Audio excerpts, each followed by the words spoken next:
रूस और यूक्रेन की जंग पर विराम लगने की बजाय ये जंग बढ़ती जा रही है। 2 साल से जारी ये जंग एक नया मोड़ लेती जा रही है। हाल ही में फ्रांस के राष्ट्रपति मैक्रो ने बहुत बड़ा बयान देते हुए कहा था कि पश्चिमी देशों की सेना यूक्रेन जा सकती है। नाटो देश रूस के खिलाफ जंग में उतर सकते हैं। रूस के खिलाफ कई देश अपने सैनिकों को यूक्रेन भेज सकते हैं। साथ ही कहा कि रूस को हराने के लिए जरूरी कदम उठाए जाएंगे। मैक्रो के इस बयान के बाद बौखलाए पुतिन ने भी बड़ी चेतावनी दे डाली है। पुतिन ने चेतावनी देते हुए कहा है कि नाटो ने यूक्रेन की मदद के लिए सेना भेजी तो परमाणु युद्ध का खतरा बढ़ सकता है। दरअसल रूसी राष्ट्रपति ने अपना सालाना संबोधन दिया। यह संबोधन 2 घंटे 6 मिनट तक चला।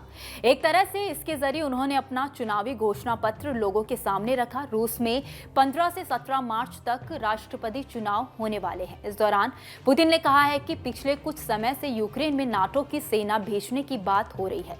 इससे पहले जिसने भी हमारे देश में सेना भेजी है उसका हश्र हमें याद है। अब अगर किसी ने भी ऐसा किया तो हाल और बुरा होगा। यही नहीं, पुतिन ने आगे कहा कि अमेरिका और यूरोप को ये समझ लेना चाहिए कि हमारे पास भी ऐसे हथियार हैं जो उनके ठिकानों को निशाना बना सकते हैं। इससे एक ऐसा संघर्ष छिड़ सकता है जिसमें परमाणु युद्ध का वास्तविक जोखिम पैदा हो सकता है। इससे सभ्यताओं के भी खत्म होने का खतरा हो सकता है। पुतिन ने उन रणनीतिक हथियारों की भी जानकारी दी जो रूस के सेना में शामिल किए जाने हैं। इनमें सरमत इंटरकॉन्टिनेंटल बैलिस्टिक मिसाइल भी है जिसमें न्यूक्लियर वॉरहेड ले जाने में सक्षम है। रूस और यूक्रेन को 2 साल पूरे हो चुके हैं। रूस यूक्रेन के बीच जंग अभी भी जारी है। यूक्रेन भले ही रूस की सेना से लड़ रहा है लेकिन उसके सामने हथियारों का संकट खड़ा हो गया है। यूक्रेनी राष्ट्रपति व्लादिमीर ज़ेलेंस्की ने हाल ही में कहा था कि अब तक यूक्रेन के 31,000 सैनिकों की मौत हो चुकी है और उसके पास हथियारों की कमी हो गई है। ज़ेलेंस्की ने पश्चिमी देशों से हथियारों की सप्लाई बढ़ाने को कहा। दूसरी ओर रूसी सेना यूक्रेन में लगातार आगे बढ़ रही है। ऐसे में यूक्रेन के लिए युद्ध में टिके रहना मुश्किल होता जा रहा है।